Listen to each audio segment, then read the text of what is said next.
All right, this is the last part of chapter 10 we're going to go over here. So this is just a continuation of what we've been talking about with moles. Right? We've gone through what a mole is. We've gone through how to convert moles into things like grams and liters and atoms and molecules. Okay, we have all those conversion factors.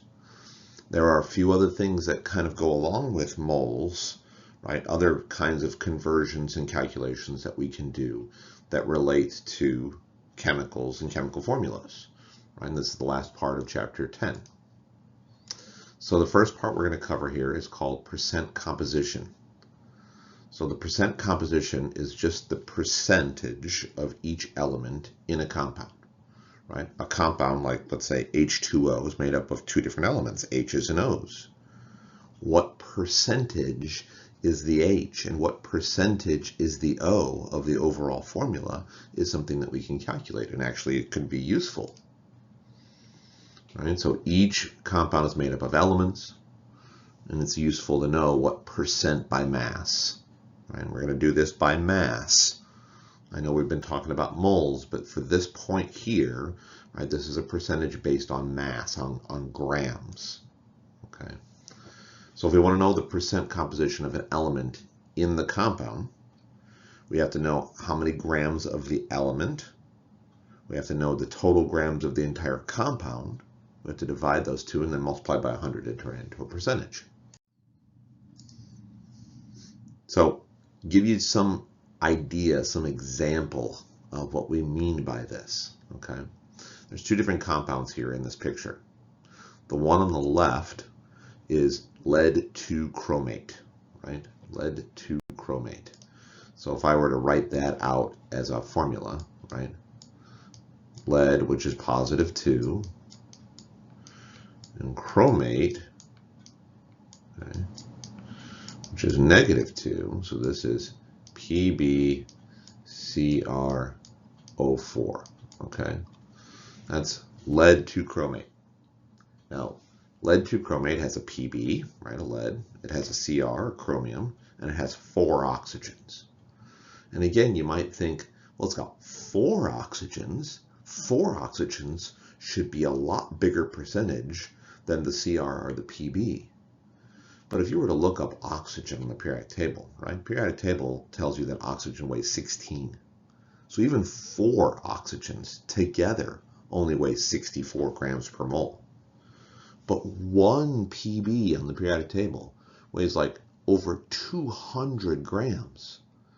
So the 1 Pb ends up making a huge percentage of the entire compound, while 4 oxygens don't make up that great of a percentage. Right? And this is something that you have to think about when you're looking at formulas and you're thinking, oh yeah, there's only 1 Pb, it should be a small percentage. But it's not, because it's so heavy. This is based on mass. The other one on the other side here is nickel acetate. Now nickel is positive 2. And then acetate, as everybody has remembered, because you memorized this, right, can be written like that. So if you put those two together and you crisscross, you need 1 nickel and you need 2 acetates. So we've got this as the formula. Now, according to this formula, we've got 1 Ni. We have 4 Cs. Remember, this 2 multiplies everything in the parentheses. So we have 4 Cs, we have 6 H's, and we have 4 O's. Now, we only have 1 Ni, but look, Ni is a pretty big percentage of everything that's here. We have 6 H's, but H's only make up 3.4%. It's because H's are so light, right? On the periodic table, they're just a little over 1 gram per mole. So even 6 of them only weighs a little over 6 grams. So when we're doing percentages, again, think about that.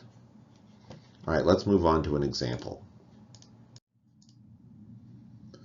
So this is what I would call like a level 1 example. This is a really simple example because they give you everything you need in the problem. You don't have to go look up anything on the periodic table. All right, this tells us that we're going to start with 8.2 grams of magnesium. and we're going to combine it completely with 5.4 grams of oxygen. And we're going to form some compound. It doesn't even tell us what it is. And to tell you the truth, we don't even need to know what it is, right? Although we could figure it out. They just want to know, what's the percent composition of this compound? Well, we know the magnesium and the oxygen are being combined together. So the final compound has to have Mg and O in it, right? What percentage is Mg? What percentage is O? That's what we're going to calculate. So let's write down what we know. We know that the mass of the magnesium is 8.2 grams, right? Because the problem tells us that. We also know that the mass of the oxygen is 5.4 grams. So one other thing that we can figure out from this, since magnesium and oxygen, it says combine completely together, that the final product has to be the same mass that our beginning was, right? Law of conservation of mass says whatever mass you put in is the mass you get out. So 8.2 grams and 5.4 grams have to add up to be 13.6 grams. We have now everything we need to do our calculations with. Because remember, that formula that we just went on the last slide said percent composition of the element is the grams of the element, and we have two elements here, divided by the total grams of the compound, which we figured out, times 100. Okay? So now we can do this. What's the percent of magnesium? Well, magnesium is 8.2 grams. The total compound is 13.6 grams. So 8.2 divided by 13.6 times 100 tells you that magnesium is 60.3%. We can do the same thing for the oxygen. The percentage of the oxygen in this compound. We know oxygen's 5.4 grams. We know the entire compound is 13.6 grams. If you divide 5.4 divided by 13.6, multiply by 100, it tells you that the overall percentage for the oxygen in this compound must be 39.7%. Notice I'm keeping the sig figs, right? So 60.3 is 3 sig figs. 8.20 was 3 sig figs. I always go by what's the least number of sig figs in the problem. Well, it was 3, so I have to keep my answers at 3. One other thing that we can do in these kind of problems is to make sure that the overall percentages all add up to be 100%, or something really close to that, depending on your rounding. You might get like 99.9 or 100.1% when you add them up, but that's fine. We know that Mg and O are the only two elements that are in this compound, so their percentages should add up to be 100%. If you had done this problem and they added up to be like 81%, you know you did something way wrong and you got to go back and figure out what you did wrong. So there's a good check for yourself when you're doing a problem like this. Now, like I said before, this was what I call level 1. This is pretty simple because they gave you all the numbers in the problem. You didn't even have to look at your periodic table. But they're not always going to be like that. In fact, I would say most of the time they're not going to be like this. So how would you do it if you didn't have all of the numbers given to you? Okay. So what if they don't give you all of that info right in the problem? Then we're going to use the same equation that we did before, except that the numbers that we get, the grams that we use, are going to be the molar masses off the periodic table. This equation that I just put up on the screen here, this equation is the same equation that we saw just a couple of minutes ago on the other slide, except that the grams of the element on the top are in 1 mole. Well, that means that's the molar mass off the periodic table. On the bottom, we have to calculate what's the molar mass of the entire compound. So we have to know what compound we're talking about now. It can't be like the last problem. We're like, oh, you made a compound. This time we're going to have to know this. So let's do another example. Calculate the percent composition of propane.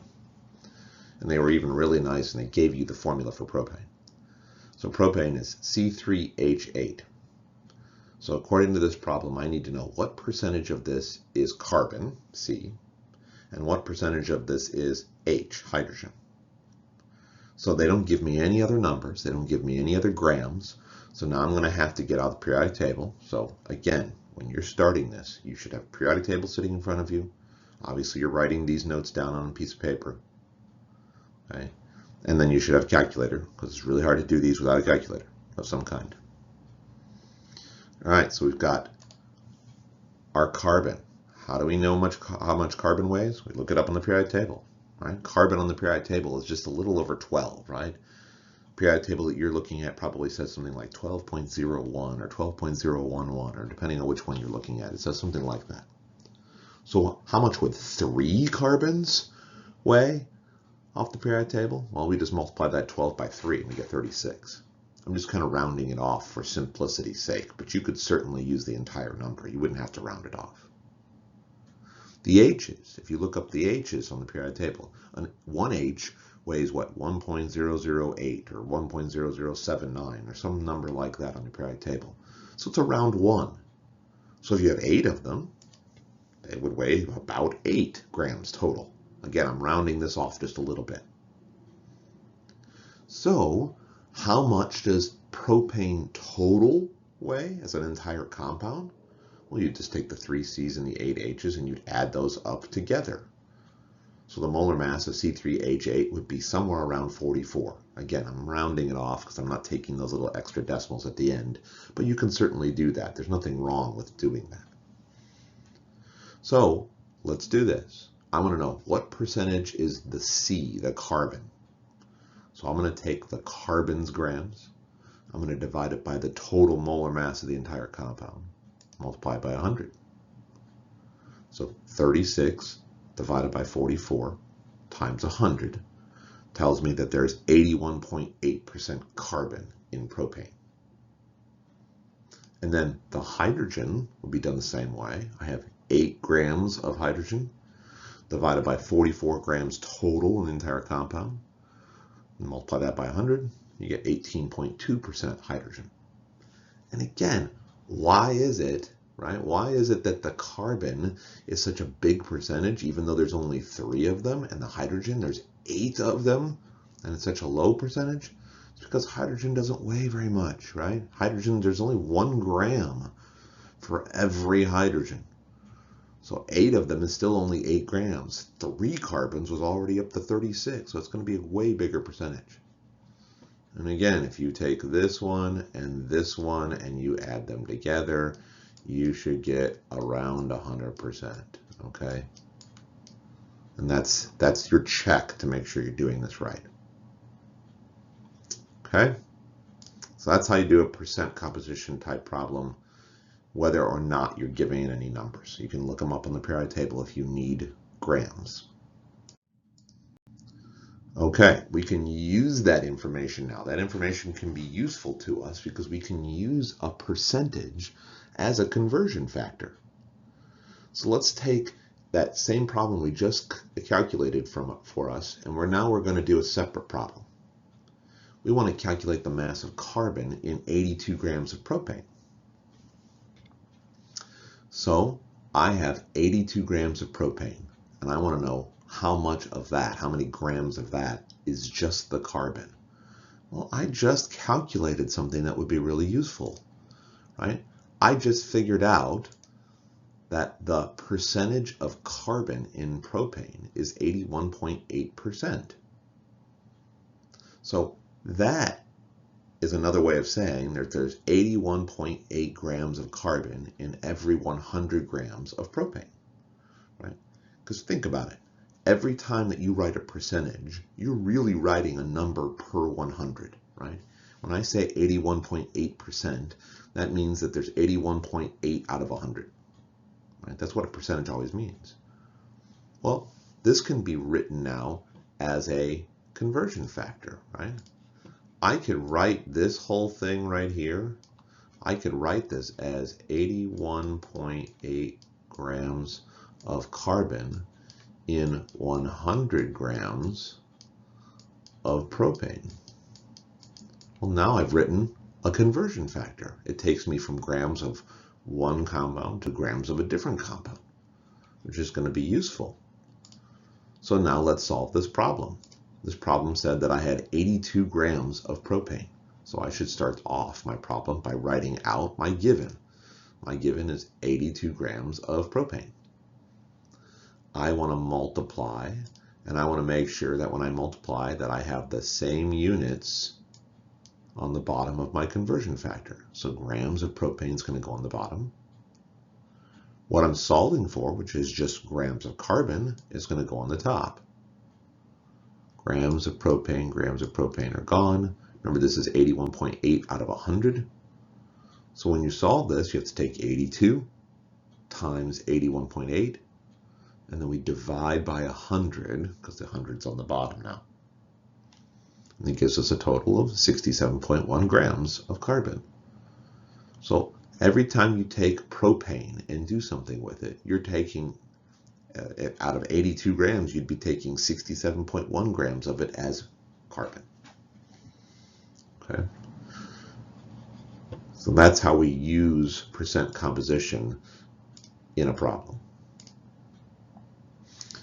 Now, what if you wanted to go backwards? What if somebody told you what the percentages were, but they didn't tell you what the formula was, and you wanted to figure that out? Right? So we can go backwards in this. This is what we call calculated an empirical formula. And when I say empirical, empirical means simplest. So an empirical formula is the simplest, most reduced form of the formula of the compound. For example, right? If I told you that the actual formula for the compound was C2H4, then if I reduced that, the formula would be CH2. So C2H4 is known as the molecular formula. That's the actual formula of the compound. But CH2 would be called the empirical formula of the compound, the simplest version of it. Do the same thing here. If I took C3H8, which we just learned was propane, right? C3H8, and I wanted to reduce that. Well, I can't reduce 3 and 8. So in this case, the molecular formula of propane is the same as its empirical formula. It is the most reduced form. You don't always have to reduce. If you can, then that's how you get the empirical formula. So we can use percent composition numbers to help us find the empirical formula of a compound that we didn't know what it was in the first place. So again, we're going to go through an example of this. The first time you go through an example of this, it seems like a lot. And then I'll back up and I'll show you how it's actually a lot shorter and simpler than it seemed. So we'll do a relatively simple example. What's the empirical formula for a compound? That's 25.9% nitrogen, 74.1% oxygen. So I know this formula is going to have N and O in it. I don't know how many N's. I don't know how many O's. I'm going to have to go through and figure that out. They give me percentages. And remember, we just learned that a percentage is basically just a number over 100. So when this says 25.9% nitrogen, what they're really telling you is that there's 25.9 grams of nitrogen in every 100 grams of this compound. And if it says 74.1% oxygen, it's really saying there's 74.1 grams of oxygen in 100 grams of compound. So what I'm going to do is I'm going to think of both of these as just grams. Instead of worrying about that percent sign, let's just think of them as if they were grams. Okay? So there's 25.9 grams of N and 74.1 grams of O. Now, why is that important? Because we know how to change grams into something a little more useful. Like, for instance, moles. We just learned how to do that yesterday. So let's take a moment and actually change both of those grams into moles by using the molar mass off the periodic table. So let's start with the nitrogen. We said 25.9 grams of N. So I want to change grams of N into moles of N. So I'm going to multiply by a conversion factor. Where do I get the number 14 from? That comes from the molar mass of N on the periodic table, right? It says on the periodic table, nitrogen is 14.0 blah, blah, blah, blah, blah, whatever else it is. I know there's always extras there, and you can use the extra decimals. That's fine, okay? Either way, it's going to come out to about the same answer. So I'm changing grams of nitrogen into moles of nitrogen. So 25.9 divided by 14 tells you that there's 1.85 moles of nitrogen in this compound. Let's do the same thing for the oxygen. I want you to take a moment, pause the video, and I want you to work out how many moles of oxygen are in this formula based on the number. Okay, so now you've done that. Let's check and see how you did. So you took 74.1 grams of O, right? Oxygen. That was from the last example there, or the last part of the problem. And then we looked up the molar mass of oxygen on the periodic table, which was about 16, right? 15.99 or 16 or whatever it says on yours. So 74.1 divided by 16 tells us that there's 4.63 moles of O. Now, why is this better than grams? Well, we have to come up with a formula. A formula is not based on how heavy things are, it's based on how many there are.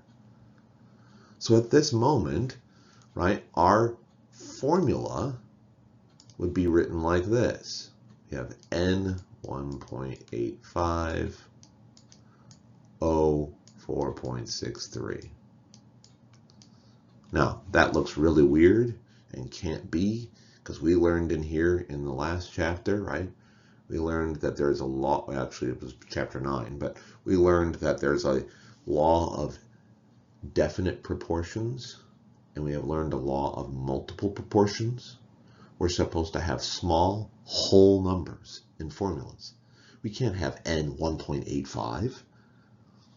Now, some of you are thinking, well, we'll just round them off. Why don't we just round 1.85 off and 4.63 off? Well, we can't do that either. You can't just round those numbers.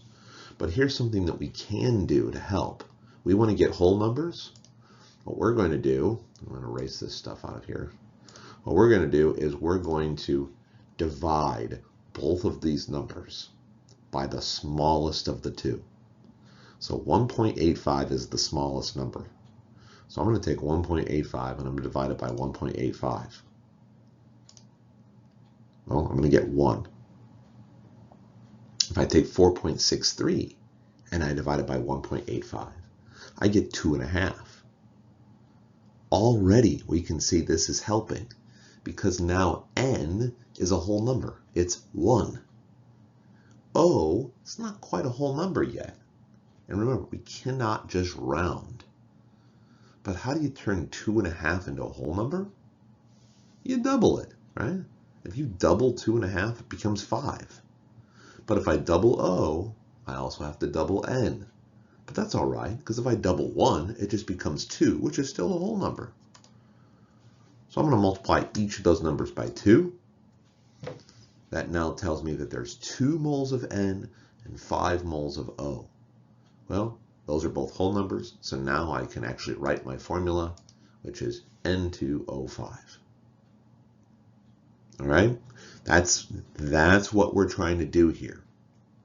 Now, again, this seems like a lot that was going on here, but let's break it down one more time. In the very beginning of the problem, they told us 2 percentages. We thought the percentages as grams. So don't think of them as percentages, think of them as grams. What's the first thing we did with the grams? Change them into moles. What's the next step we did? We divided those by the smallest of the moles. And then, if we had to, we could multiply those to get whole numbers. We don't always have to do this step, okay?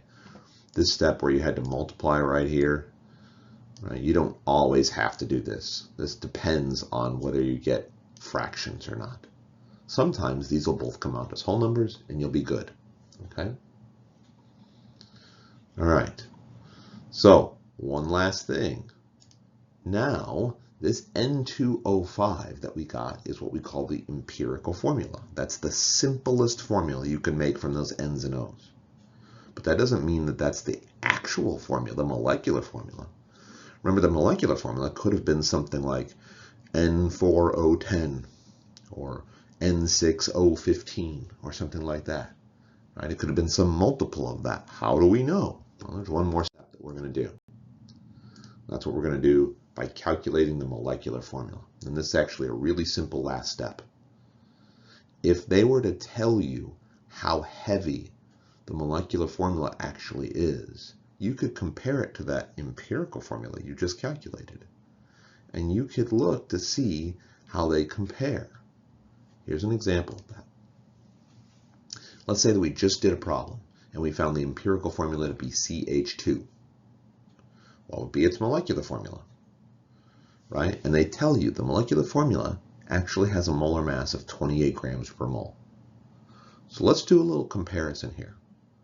I want you to take CH2. I want you to look up on the periodic table. How much does a C weigh? And how much do two H's weigh? And I want you to add those two up. Do that real quick.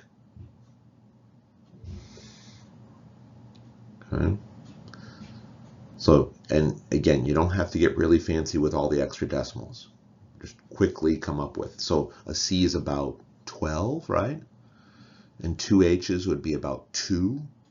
So 12 plus 2 is 14. So if you took the molar mass of the empirical formula, it would come out to around 14 grams per mole. But the molar mass of the molecular formula is actually 28 grams per mole.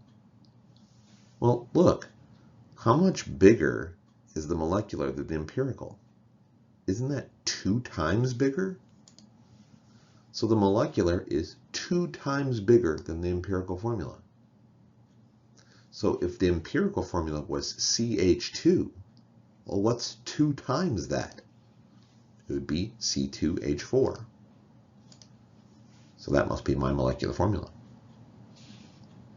Now, what if the molecular formula was told to be 14 grams per mole?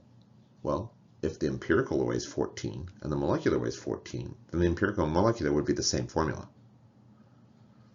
So the key is, if you're trying to find the molecular formula, you just need to be given how heavy it is and compare that to how heavy the empirical formula was. All right, that's it. That's all of Chapter 10.